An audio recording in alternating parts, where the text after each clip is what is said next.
दोस्तों, यदि आप स्टेट बैंक ऑफ इंडिया या फिर एलआईसी के कस्टमर हैं तो आपके लिए ये वीडियो बहुत ज्यादा ही इंपॉर्टेंट है, क्योंकि जो बात मैं इस वीडियो में बताने जा रहा हूं दरअसल ये सुन करके आप चौंक जाएंगे या फिर आप सन्न रह जाएंगे।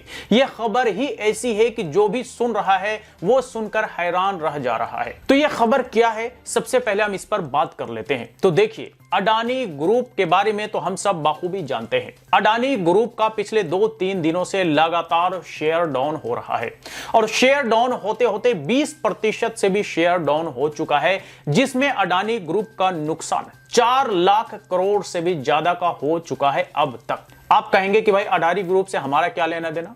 तो बिल्कुल, अगर आप एलआईसी के कस्टमर हैं या स्टेट बैंक ऑफ इंडिया के कस्टमर हैं तो आपका बिल्कुल इनडायरेक्टली लेना देना है, क्योंकि एलआईसी और स्टेट बैंक ऑफ इंडिया को तो अडानी ग्रुप से बहुत लेना देना है। वो इसलिए क्योंकि स्टेट बैंक ऑफ इंडिया समेत कई सारे सरकारी बैंकों ने अडानी ग्रुप को 80,000 करोड़ रुपए का कर्ज दिया है। जी हां, कितना? 80,000 करोड़ रुपए का कर्ज अडानी ग्रुप को दिया है और एलआईसी का निवेश 70,000 करोड़ रुपए का अडानी ग्रुप में है।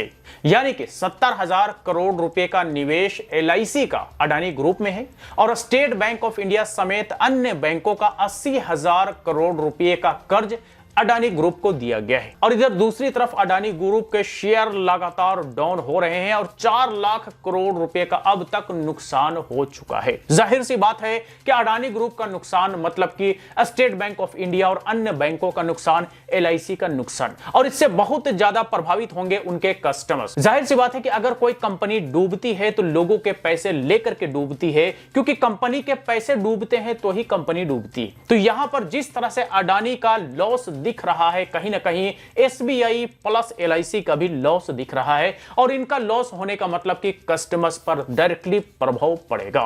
तो हो सकता है आप में से बहुत कम लोगों को यह जानकारी रहा होगा कि स्टेट बैंक ऑफ इंडिया और एलआईसी का इतना बड़ा निवेश या इतना बड़ा कर्ज अडानी ग्रुप को दिया गया था, लेकिन यह सच है, फैक्ट है।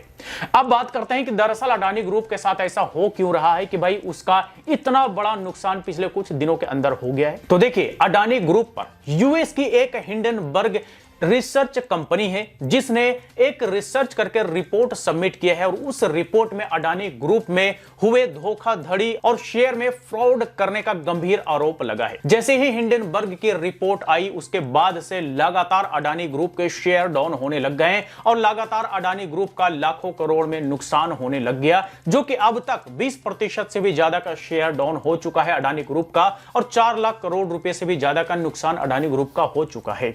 तो मतलब कि जो लोग अडानी ग्रुप से जुड़े हुए हैं या जुड़े रहे हैं, जिनका निवेश या जिन्होंने इन्वेस्टमेंट अडानी ग्रुप में किया या उनके शेयर में किया है, दरअसल उन सारे लोगों का यहां पे नुकसान है। चाहे वो स्टेट बैंक ऑफ इंडिया रही हो, चाहे एलआईसी रहा हो, या फिर चाहे जितने भी कंपनीज या जितने भी बैंक अडानी ग्रुप से जुड़ करके इन्वेस्टमेंट किया हो, सबका यहां पर नुकसान होता हुआ दिख रहा है, चाहे डायरेक्टली या फिर इनडायरेक्टली। जी हां, तो मुझे लगा कि यह खबर ज्यादा से ज्यादा लोगों तक पहुंचना इसलिए जरूरी है क्योंकि बहुत ज्यादा संख्या में लोग स्टेट बैंक ऑफ इंडिया से भी जुड़े हुए हैं और एलआईसी से भी जुड़े हुए हैं और कहीं ना कहीं इनसे कुछ ज्यादा और कुछ बड़ा उम्मीदें रखते हैं। लेकिन जैसा कि अडानी ग्रुप का यहां पे सिचुएशन दिख रहा है, उस हिसाब से कहीं ना कहीं मामला स्टेट बैंक ऑफ इंडिया और एलआईसी का बड़ा ही डावाडोल सा दिख रहा है, लग रहा है। आगे क्या होगा इस बारे में कुछ नहीं कहा जा सकता, बस हम यही कहेंगे कि सब कुछ बेहतर हो, सब कुछ अच्छा हो, ताकि सबके लिए बेहतर हो। बस मैं यही कहूंगा और यही था खबर जो कि चौंकाने वाला है लेकिन